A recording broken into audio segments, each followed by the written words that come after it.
Alright guys, what's going on? Cozy here, and as you can see, this is the second episode of my story time with Cozy. Alright guys, sorry if there's a bunch of background noise. The drunks next door are partying and my walls are kind of paper thin. But hopefully without any luck, we will manage to get through this a-okay. Alright guys, as you can see, I have created a thumbnail. I hope you guys like it. Alright, without further ado, let's get on with our story. Waiting for the Bus by Oren Mount. Written September 19th, 2013. Birds chirped outside as the morning sun started to rise in the morning sky, signaling the start of another day. The alarm clock clicked 8, and the rather annoying sound of the alarm cut through the air, covering the rhythmic sound of the Bucks fan sitting across the room. An airwalk shoe flew across the room, taking out the alarm clock with hawk-like precision. That is, if the hawk was drunk the night before. A thud could be heard downstairs, quite possibly the sound of a shoe missing a clock and smacking the wall. Sitting up in a disheveled manner, he looked at the clock laying on the floor. "Crap, I'm gonna be late," he shouted, stumbling from the bed, its mismatched blankets falling on the floor, stumbling across the room that was cluttered with mismatched items. After one or two slips, he finally managed to get to the bathroom. A few moments later, a loud shout echoed through the house. "Cold, cold, cold!" A few lifelong minutes passed before the frozen shower turned off. The door flung open, with a man hopping into his half-on pants. Once the uncooperative pants were on, he managed to throw on his dress shirt and found his well-hidden briefcase. Once that was safely in his grasp, he then frantically searched for his shoes in the closet under the bed. It seemed as if they had grown legs and walked off. After stumbling down the stairs and turning the living room over, he found them right where he left them, right by the front door. When he picked them up, he noticed a note on his shoes. The note read, "I have the car today, and I am out shopping with Sarah. Love you, the wife."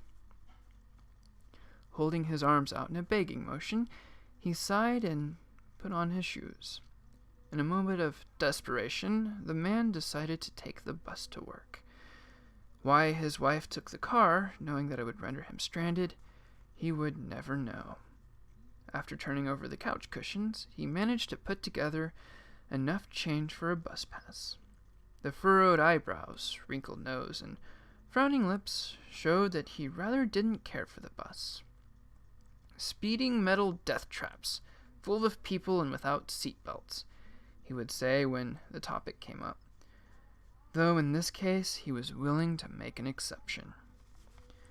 After he had pocketed his keys, he left his home and locked the door behind him.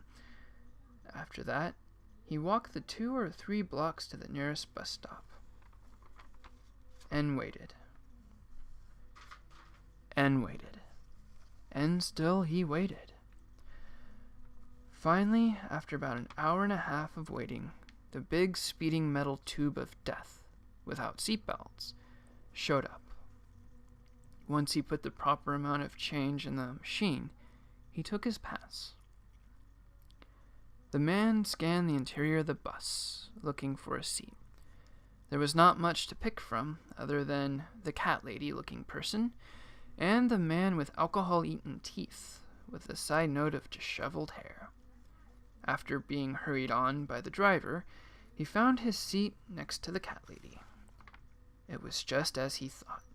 The air around her lay heavy with the smell of kitty litter and cigarettes. How he felt being on the bus was how an astronaut feels when he or she is stranded on an alien planet. For an excruciatingly long 30 minutes, he waited on the speeding metal death trap. To his shock and horror, there was, in fact, no seatbelts. He couldn't say that he had fun riding the bus. On top of that, the bus stop turned out to be 20 minutes away from where he worked. After he gave the bus driver a rushed thank you, he then embarked on the long journey to the place he worked. The thought of, "I'm so going to get fired," ran through his head as he walked. Though the exercise was good, his wife always did tell him he needed to get out of the house more. The 10-minute walk was not bad all the same. Still, the thought of being fired stayed on his mind. Once he got to the building, everything made sense. There, on the building's main entrance doors, was a rather big sign that was printed in large, big letters. The sign read, "Sorry, today we're closed."